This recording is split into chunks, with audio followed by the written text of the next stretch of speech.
Good morning, good afternoon, good evening, folks. Michael Zuber, one rental at a time. Back with the three amigos. How you doing, Dion?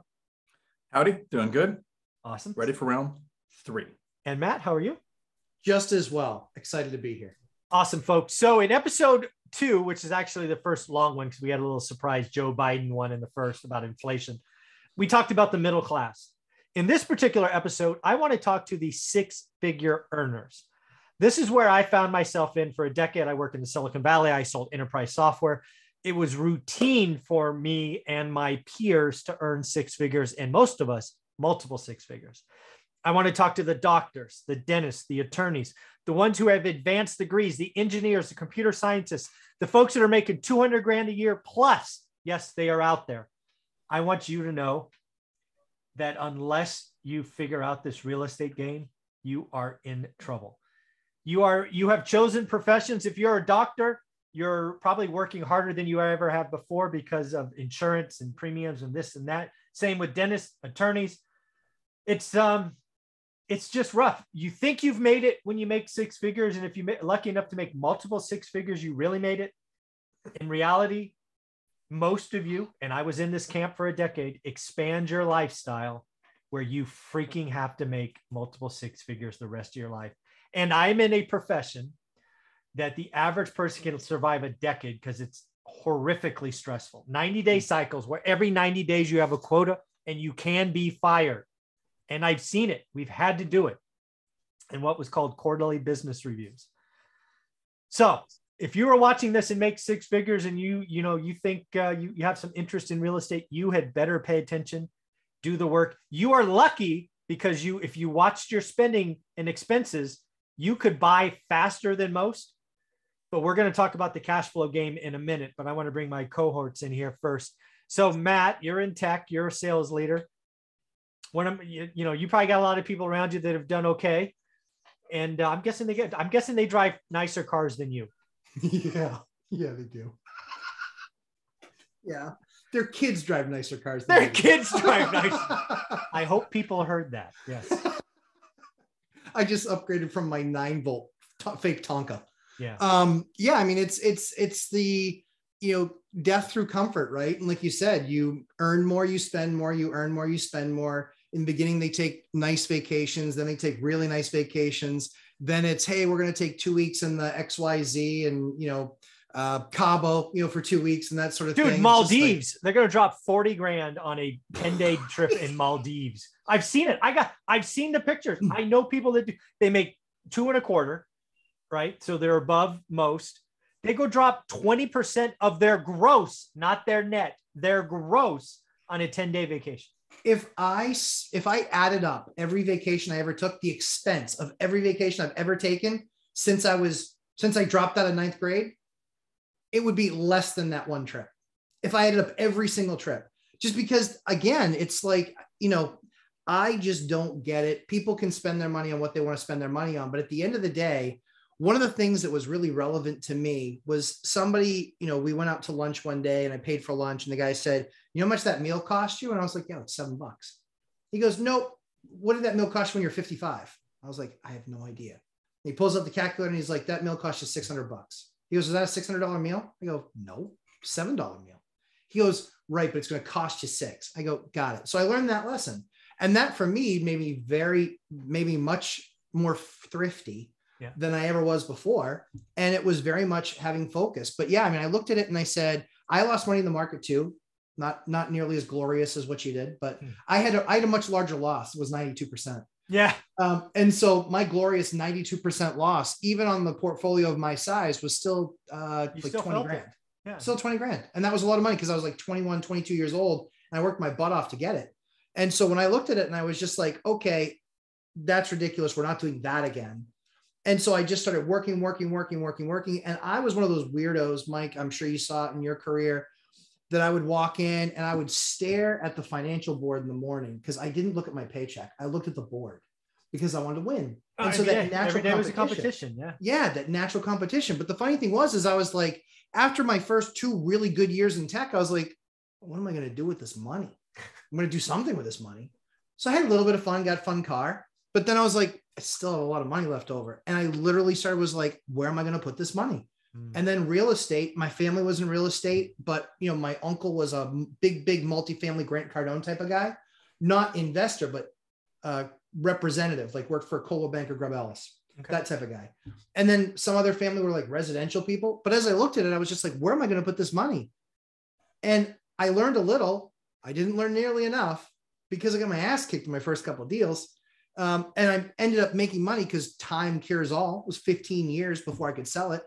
And I did, and I made money on it, but I lost money in the overall equation, or made money in the overall equation, lost money on the deal. But people have to be learning a skill. People have to be doing something outside of work, outside of their normal 9 to 5, unless, if that's the case, your 9 to 5 owns you.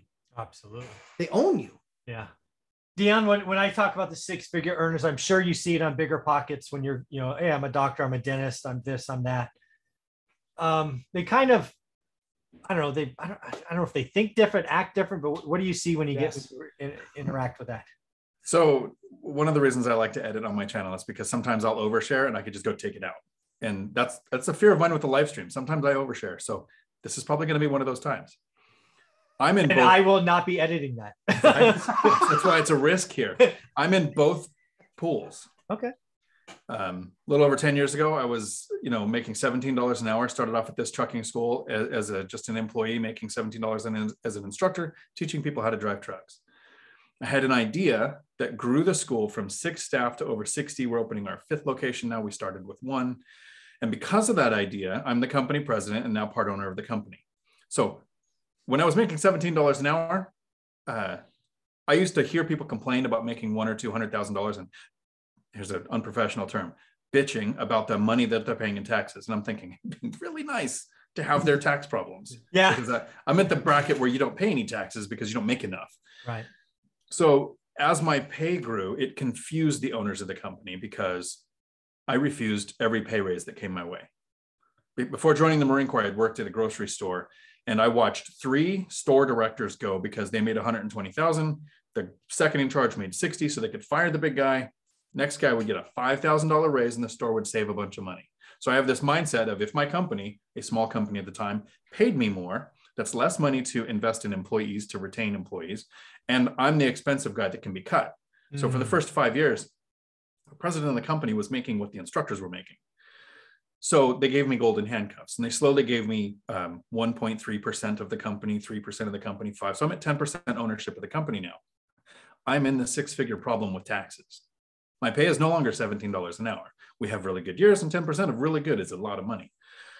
So my W-2, I almost don't even look at that as income because I know the taxes are going to be so bad. It's just bad. I take about less than 1/3 of my rental profit supports my life. Oh, so 2/3 awesome. of my rental profit goes to the investing fund. 100% of whatever's left when the IRS is done taking how much they're going to take goes into the investing fund. Wow. So that's how my investing is growing now. It's rental profit and W-2 going into there. Snowball. The snowball. So I enjoy the freedom of knowing if the job went away, what I do is I save slower for the next investment. It doesn't impact my lifestyle. Not at all. Yep. And I've had years where I was like Matt, I was super frugal. I had 3 cars, hoping one would run to get me to work. And all of them were like $500 to $2,000. But in 2018, it was a brand new Corvette. In 2019, it was a brand new F-250 jacked up truck with every extra, even the name, the compensator on the tailgate that you can imagine. So you don't have to be frugal forever. Eventually, we start to enjoy what's happening. But the people that are making 6 figures that don't look at developing an income source that has the tax benefits. That's why we're making the video on my channel today, because I think it's great. As an investor, I get to talk to a successful investor who, until I brought up the subject, had no idea what the cash flow quadrant was. And so we're going to have that conversation. We should be trying to move from employee who pays a lot of taxes. Even a self-employed person pays more taxes than an employee because you pay yours and the government and the employee side, to a business owner, and even business owners still pay taxes, to investor, where in 10 years, I have not paid a penny in rental income tax because of write-offs like depreciation. And I don't have the loss, the carry forward loss that you guys with the size of your portfolio. And it wouldn't impact my W-2 anyways, but I'm looking at shifting income somehow out of W-2 because that is one of the worst ways to earn your money. The risk of having a job, and it can be taken away. But the tax, a lot of people think of taxes as they want to tax the wealthy. The tax system is an encouragement system. We want to encourage investing. We need people to be innovative. We need people to build affordable housing that can be rented out. So that's what our tax system is for. And so those people that took all the years to build massive piles of student loan debt to get that really high paying job, who then have all the tax taken out. It sucks. As a society, we were lied to and told that's the path to take. That's what I was told. That's what all of us were told. One of the benefits of joining the Marine Corps is they have the GI Bill, so you can go to college. It wasn't until 2009 that the regulation changed and GI Bill could be used for trade schools. So I was in the dinosaur days way before that, but now they can come out and use their GI Bill for CDL, welding, HVAC, all of these trades that are actually going to equal money when they get out. But even then, those are the people that should take that trade, earn the income, and put the money to work in an investment like real estate. Yeah, so there's a board game done by Robert Kiyosaki called the Cash Flow Game. Dion, have you played that game? I have not. I really want to, but I don't know anybody who like everybody here, we'd probably sit down and play a Zoom call together, but I don't know anybody in the real world who seems to care about money. Oh my goodness. Folks, Dion needs, folks, if you are in what city are you in? Tacoma, and you have the Cash Flow Game, you need to invite Dion over for a Christmas or a holiday. He will bring the cookies, cake, or wine, or beer, whatever you want. We need to get him to play it. How about you, Matt? Have you played it? All right. So somebody in what city in New Hampshire? Dover. So if you're in Dover and you can't come over anyway. Well, there's the online game. There's an online game. Well, here's the deal. The Cash Flow Game is better than Monopoly. And I have the original version where it was on paper, right? Income statement, balance sheet. One of the first things you have to do is pick a career. Are you a doctor, a dentist, or doctor, lawyer, policeman, teacher? I don't know. There's 12 different names. But if you do have the Cash Flow Game, folks, and if you're in Tacoma, we've got to get Dion to play it. Matt, he's quarantined, so we can't do it, but we'll find another time. I challenge you to be doctors. The most fun and discouraging time I ever had was playing that game when everybody around the board was a doctor. Because again, it was the highest income, the highest expenses, the kids cost the most. It was just hard. It was the best example I have of how long it took Olivia and I to get out, because it took us 15 years. It's because we both had six-figure incomes. And it was hard to replace that. You need a lot of stuff, but it's worth it. It's worth it. If you're making this figure, the reason I think these people in six figures don't do real estate, in like Michael, you talked about getting to 4 rentals. What are we talking? $1,000 cash flow? That's nothing to me. Right. I'm like, dude, you are so short-sighted. Right. Get 4, then get 10, and do nothing else for 20 years. That stuff will be worth $2 million, $3 million. Now talk to me. These freaking people that make all this money in the world that don't get to 4 or 10 because 100 or 300 or 1,000 means nothing. You're going to get it. It's the economic cycle you're going to get when you're 48 or 52, and you get as Dion talked about, you're the most expensive guy. You get whacked for number 2. Not a good time. I have an idea for a video on your channel, Mike. And I'm going to put it here because you don't edit, so you can't take this out. Nope. I suggest that we use Matt's technical skills with the Zoom live broadcast. We pick a viewer so that there will be 4 of us. Okay. I'll put in $500. Sure. We play cash flow on Zoom live with a listener. And if one of us wins, the money that we put in the pool goes towards a donation that we pick. But if the listener wins, they get the cash. Sure. And we do a live game of the cash flow game. I would be totally down for that. I'm sure we could figure that out.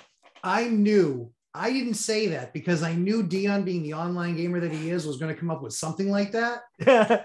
Just so long as I don't have to move to one of his Middle Earth worlds, I'm in. Because I own no real estate in the metaverse. or in real Earth, or fake Earth, or half Earth, or whatever Earth. Oh my goodness. That sounds like a good time, folks. So if you have the game or you've done it, I have not done it online. I have the old board game and paper and stuff. I hear there's an online version. So I'm sure somebody watching this is a professional, can educate us. I think that's a good time. We try to get that done over the Christmas break or something. Yeah. Yeah, I think that'd be fun. All right. So again, if you are in this crowd, trust me. And I say this as somebody, again, folks, I was in a career where I routinely made people $1 million years. I was in commission. If they did 250%, maybe 300, they made $1 million. I saw them all blow it. Yeah. I saw many of them be bankrupt the second year because they let their lifestyle expand. Get in, manage your expenses to some number. As Dion talked about, have the income snowball from rentals and then live, he has all his W-2 feed his rentals. No wonder he's growing. No wonder the income snowball is working. Make work optional. And if you are a six-figure earner, who cares if it takes 15 years? I promise you retiring at 45 is better than 65. The fact that I don't have to do another 1,000,000 miles on airlines probably saved me a decade of my life because I'm a horrible traveler. So in the end, folks, six-figure earners, you middle class, comfortable, six-figure earners, some of you all are too cocky, frankly. So Matt, how can people find you? Lumberjack Landlord on YouTube, 11:30 a.m. Eastern time, live stream for 3 hours. All your questions and my answers. Awesome. And Dion? Right here on YouTube, Dion Talk Financial Freedom. And on Tuesdays, Dion Talk After Hours. Have to do the math. Was it 7 p.m. Eastern Standard? There you go. Comes out. All right, guys. Thank you very much. Thanks, Adios.